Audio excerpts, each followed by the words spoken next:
Welcome back, everybody, to this episode of Pivotal Change. I am really excited for tonight's episode because we're going to take a deep dive into some of those things that are really universal for everyone as a leader, somebody who wants to be influential, is running a business, or just a team. And we're going to work through that. We're going to visit into mindset, a little bit of marketing, and then the 7 principles of leadership that I try to help broadcast to everyone that's in any kind of leadership position. We're going to talk all about those tonight. The fun part is that it again applies to everyone. So if you are on a team, you're maybe low man on the totem pole, just getting your first chunk of responsibilities, or you're running multi-million and billion-dollar businesses, it all is relative to you. So here's another cool part about it is that we get to have this discussion be ongoing over time. So I'm going to introduce to you just pieces of everything tonight, give you the overview, and then harp on them one at a time in more detail as we go. But one thing that has been broadcast to me throughout my upbringing as a child, as an athlete, as a person that was pursuing various careers, in my law enforcement, in my SWAT training, in my other dynamic training, and then in my entrepreneurial career, running multiple businesses and helping people run theirs, something has truly risen to the surface.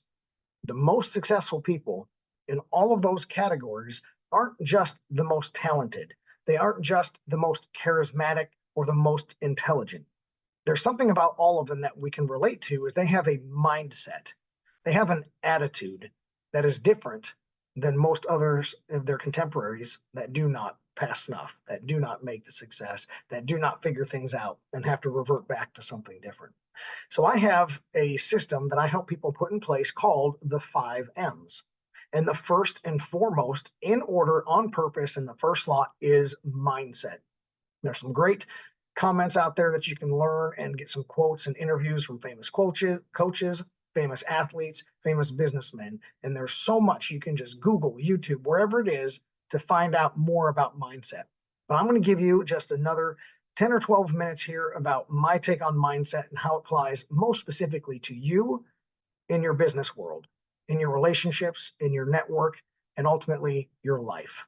So mindset is part of the 5 M's, as I've mentioned. So there's mindset first, and then there's materials. Just briefly on materials, it's what it actually takes for you to run your business. What are you selling, a product or service? And what are all the background things, both hard and soft, like the actual raw materials, the goods, the retail items, all the way to the softwares and the phone lines and the internet service.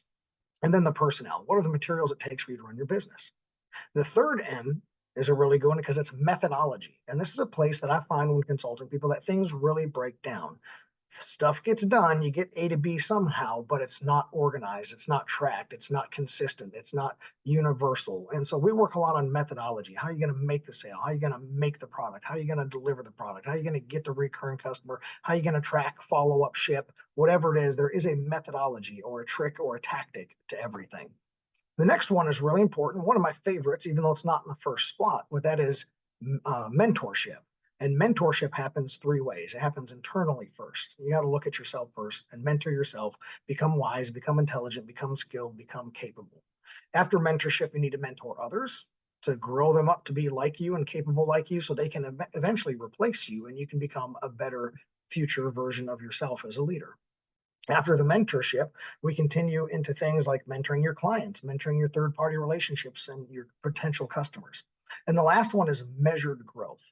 So there's 2 prongs to the measured growth. One is that you actually grow too fast. You have rapid success, you get those growing pains, but things start to break down because you have not measured and paced yourself. I know we want that line to drive up and to the right, but if it drives up and to the right too fast, it ends up crashing.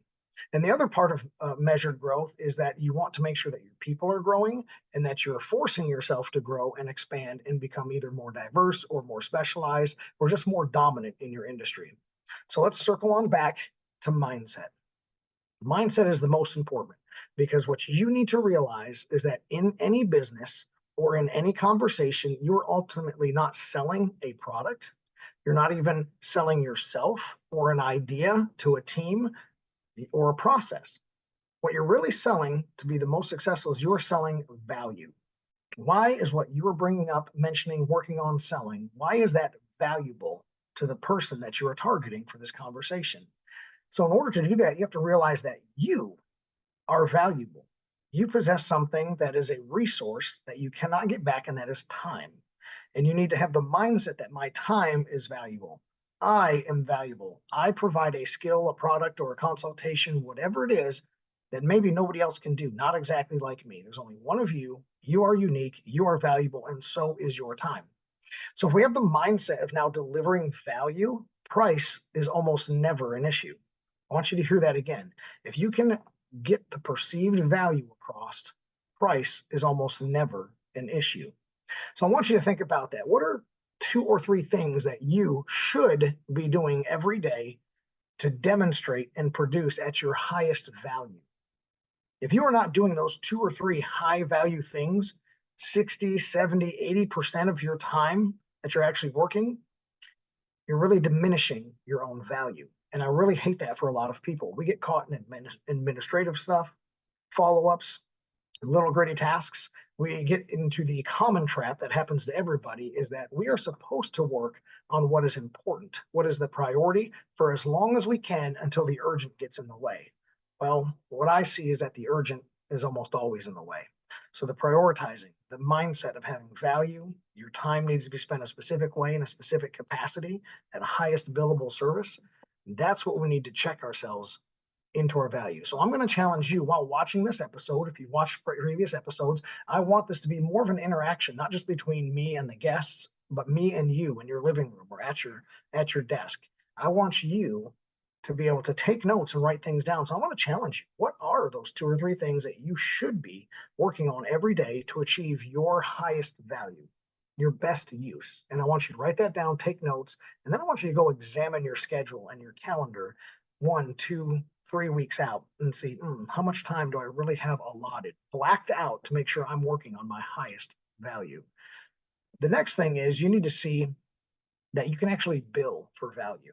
Okay. We often think of ourselves in this mostly capitalistic society as a transactional business, as a transactional society that I just need to secure this one sale and then maybe I can bring them back. But there's a higher value. I just need to sell the product plus a 20 or 30% markup to make my profit, to get my margins, to make sure I cover my overhead and move on. But there's more to it than that. You can actually bill for value. And here is a common thing that I like to tell people about. And this is one of the best demonstrations of mindset that I can think of. So you have Picasso. Picasso was one of the rare artists that was famous in his lifetime. He did not have to die first to become famous. And so he was known throughout Paris and France and one in Italy and everywhere he traveled. But he was sitting at a street side cafe one day, and this is a real story, and I encourage everyone to look it up. And what happens is a high society woman of the town recognized him sitting there having his morning cafe. She approached him and said, "Sorry to interrupt, but I'm a huge fan of yours. And as a huge fan of yours, I would love, please, create for me a work. Create for me some piece of work that I may have something from you to take home." And the humble Picasso said, "I'm just eating my cafe, ma'am. I'm sorry. No, I'd rather just eat my cafe." So she continued to insist. And Picasso gave in and he took a napkin and he lays the napkin out and he pulls out a pen and he draws only for a few moments and he creates a picture of a dove. And he presents it to this dove and he goes, "Here you go, ma'am. This is a dove of mine. That will be $500. Now, think about this for a second. Back in his timeline, $500 would have been a small fortune. That'd be like somebody handing us saying, "Hey, give me 5 or 10 grand." And so this woman was shocked, aghast, had to catch her breath and said, "Well, how dare you charge me for $500 what took you only a moment to create?" And he said, "Ma'am, you misunderstand. This dove did not take me but a moment, but my entire lifetime to be able to create this art." Picasso understood his value. Picasso understood that his unique presentation of art and images and the skill sets developed over time was much more important than what he could have charged just $1 for on a napkin. He knew his value. And you, as every person in the room, need to know your value. You can't hold your mindset of value of yourself as a hostage tool to hold clients hostage or get exorbitant fees. But the other thing I'd like to give is I give tax advice all the time. And if I examine somebody's situation and I look at their scenario and I say, "Oh, wow, here's a glaring issue. Here's a hole in the tax law that they are not using. This is a great spot for them to have huge tax savings, to increase their best practices and reduce their liability. And they may have called me for just a quick question, but I will tell them that, hey, it took me years and years and years to learn the amount of knowledge that it took to recognize that and to articulate it to you and then follow through and help you implement it. So all of that work may have only taken a 15-minute phone call, maybe an hour's worth of follow-up. So is an hour and 15, hour and a half of my time and maybe an employee or two, that might be worth a couple few $100 if you're billing on the hourly rate. But I just did something that was a $60,000 maneuver that saved you $20,000 in tax. Is it really appropriate for me, if I know my value, to charge $200, $300 for the work to get done when you had a $20,000 tax saving that will replicate itself year after year for you? No, there's value in that conversation.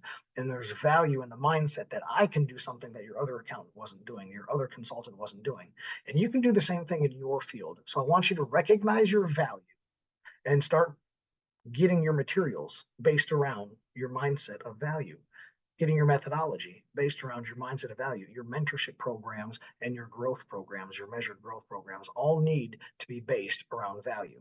So what we're going to do is we're going to bring on a guest here after the break, and we're going to move on to a little bit more pivot into mindset. We're going to specifically talk about marketing and some of the scary parts of marketing, some of the fun parts of marketing, expensive or cheap, organic versus timing. And a lot of that has to do with mindset and the ability to produce yourself, represent your brand, get your name out there, and know that you can then sell value to your clients. So stick with me after this break, and we'll have our next guests on, and we're going to have a great conversation. And then we'll move further in the night with discussing more about leadership and how some of this can unfold. Stay tuned.